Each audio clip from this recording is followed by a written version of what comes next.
Okay. Welcome to a very special episode of Van Tucker's Mailbox. A few weeks ago, I wrote to Mrs. Kayla Bergeron and asked about her experiences as a survivor of 9/11. Mrs. Bergeron offered to join me on a Zoom call and do an interview for today's episode.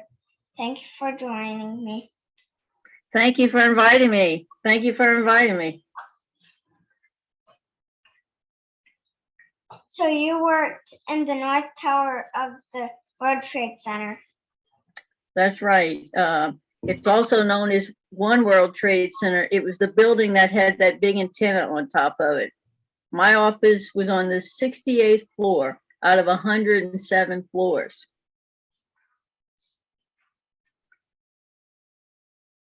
How long had you worked there when 9/11 happened?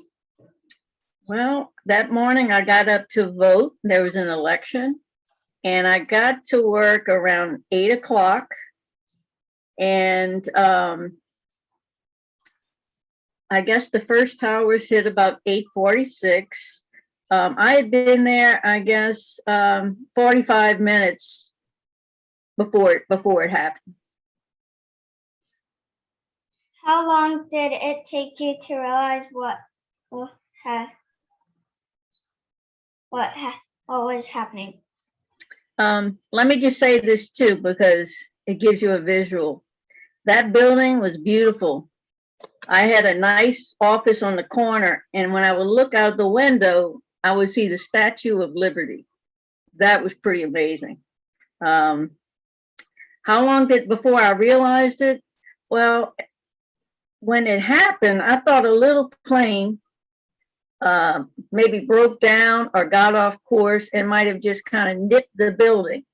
I thought it was an accident, but it probably took a good hour before we knew what exactly it was, because we were still in the tower. I always try to focus on the positive things. My motto is encourage positive, inspire generations. Mr. Fred Rogers used to teach kids like me that in a scary situation, we should always look for the helpers. Can you tell me about some of the helpers that you remember from that day? Yeah, there are a lot of helpers, people I work with, people on my floor, and firefighters and police officers and military. They even had a rabbi and a priest. It was a lot of people from all different walks of life. They all helped each other, which really helped us to get through all that. A lot of people ask about my letters and why I send them. I know that my letter to you arrived a few days before 9/11. Were you surprised to receive it? I gotta say, I got home from work. I ate dinner. I saw the envelope. I'm like, don't really see any handwritten letters, on the envelope. So I said, let me check out this letter. I opened the letter. I saw the returned envelope. I saw the letter. I read it. It was such a beautiful letter, I had to read it again. And then I called my dad. Dad, you got to see this letter. You got to see this letter. It made me feel good to know that someone had thought enough about me, or anybody who went, through that experience, to care enough to write. And it's a beautiful thing that you're doing to communicate with people from different walks of life who you may find inspiring. There's a lot of gloomy days in the world, but if we had more people like you do something that simple that kind, that thoughtful, we would change the world. And so I started crying. I read the letter again and again and again. And that's why I started putting it all over the internet. It was such a positive thing. And, you know, as it gets closer, it gets a little hard for me. But when I got that letter, I started to smile. So thank you. Yeah, it was a surprise. Are there any other survivors that you have formed friendship with over the years? Yes. Matter of fact, every September 11th, when I'm not in New York, because I live in Georgia, I do a Zoom call with a lot of people who are on my staff or who went through the experience. But here in Georgia, a few years ago, I'm at a coffee shop. I'm getting coffee, and somebody at the coffee shop said, "Hey, talk to this guy." I'm like, "What guy? What?" Turns out he was a New York Police Department officer living in Georgia, and I got to meet him.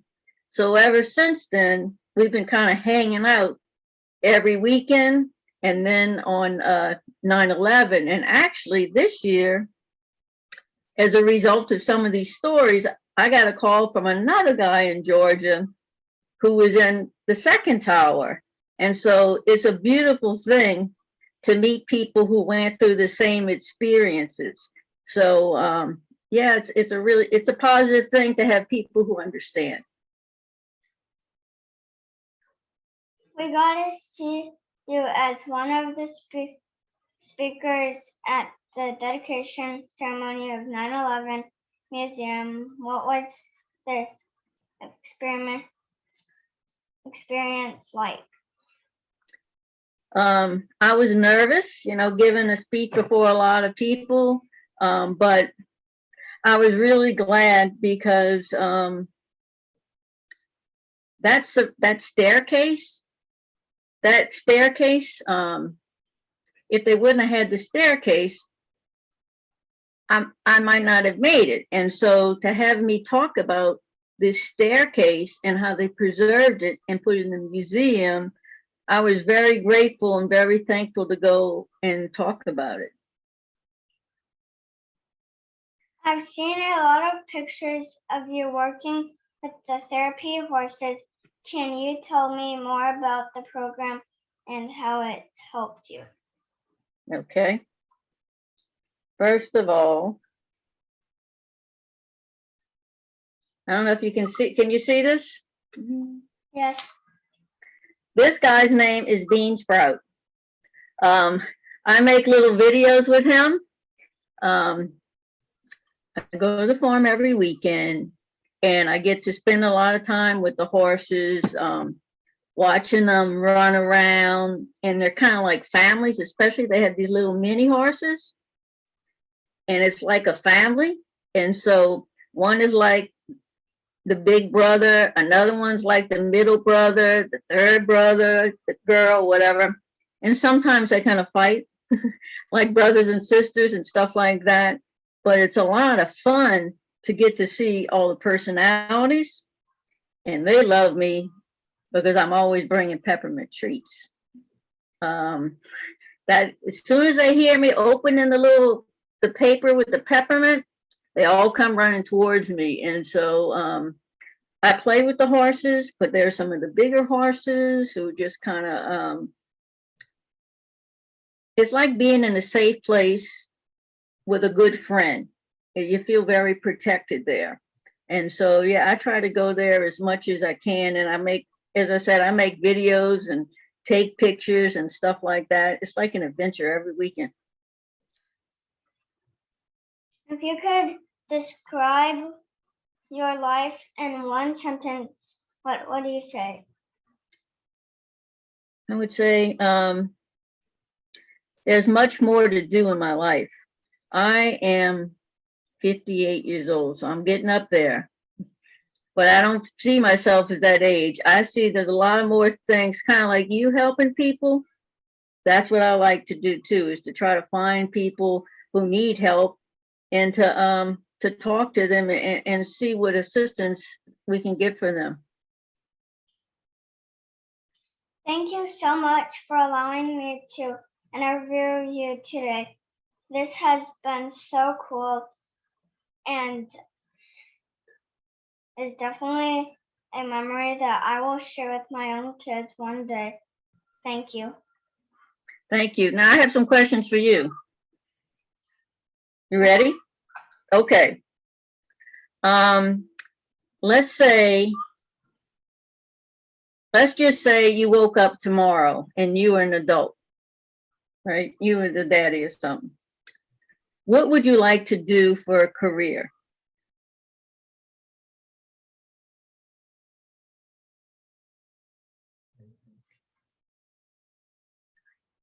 Be a Marine. A Marine. I was thinking maybe that my NYPD guy, my friend, he was a Marine too. So you're 6 years old now. Now with your dad, who came up with the idea with the letters and figuring out who you're going to write to? How did that work? Do it together. You did it together. Well, your dad has done a very good job. The two of you are a very good team. Now, what is your favorite subject? Is it history? My reading. Say it again. My reading. Okay, that's good. That's good. Reading will help you throughout your whole life. So that's a good thing. And your writing, as you said in your letter, that writing is going to help you. If you can write, you can do almost anything. So those are excellent, excellent skills. And maybe one day you might take all of these letters and interviews and make it like a book. That might be cool if you keep doing it. What do you think? Maybe. I have them in a museum. Ah, that's even better. That's even better. And more people get to see them, and maybe they will catch on and do exactly like you do. I hope more kids around the country will do the same thing as you. And then there are going to be a lot more happy people in the world. What do you think? Yep, I share them. Now, do you like any sports? Baseball and hockey. Okay, here's the big question. What is your favorite baseball team? Atlanta Braves. I knew you were going to say it. I knew it. I knew it. I knew it. I knew it. Now, can you guess what my favorite baseball team is? No cheating, Dad.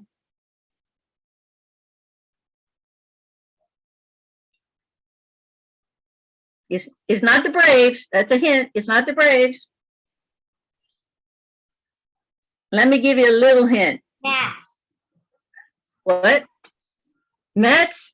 Boo, no Mets, no Mets, no Mets. What's the other New York team? You cheating. Yankees. Now, there you go. Yeah, I'm a Yankee fan because I live there. But I also like the Braves. Actually, a couple of weeks ago, the Braves invited me to a game. I had never been to a game at the new stadium. And I got to meet a lot of policemen and firefighters. They put me on a little jumbotron. It was really cool. That's a beautiful stadium. Have you guys been to that stadium yet? No, not yet. You gotta go. You gotta go. You gotta go. It's just beautiful.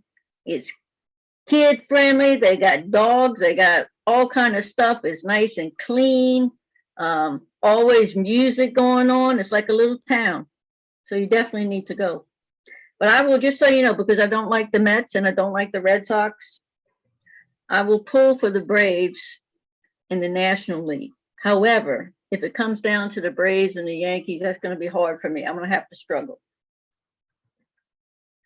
I did, however, when they played the Miami Marlins on September 11th, the Miami Marlins are facing a very young team. Derek Jeter, former Yankee, is the owner. The manager is one of my Yankee heroes, Don Mattingly. So I'm at the game, And all of a sudden, these guys said, come here, come here. They walked me down. The manager came over to me. He jumped over the fence, started talking to me. We took some photos. I went back to where I was, and then he sent me a autographed baseball. Now, that was cool. That was cool. So just a little something. Now, what about what grade are you in? First. First grade. How do you like school? Good. Do you have any favorite subjects? All of them. All of them, including math? Math? I say no math, no math. That's just for me. I'm homeschooled. You're homeschooled. Okay. Well, that's good. That's good. You don't have to worry about any of that stuff. So is your dad your teacher? No? Your mom. Oh, so the boss is the mom? Is that it? Who's the boss in the family? Daniel. Daniel, you watching this? You listening to this? Oh, yeah. Are there any other kind of questions you want to ask me? That's probably it. That's it? Okay. You run a good show. You run a good show. Thank you. Thank you. Thank you, Daniel. I got to say, this is fantastic what you guys are doing together. It really shines a lot of light and positiveness, you know, and sometimes difficult craziness. So thank you for the letter. Thank you for inviting me. If you ever need me to speak somewhere or anything I can do, just give me a ring. Thank you, ma'am. Okay. Well, thank you.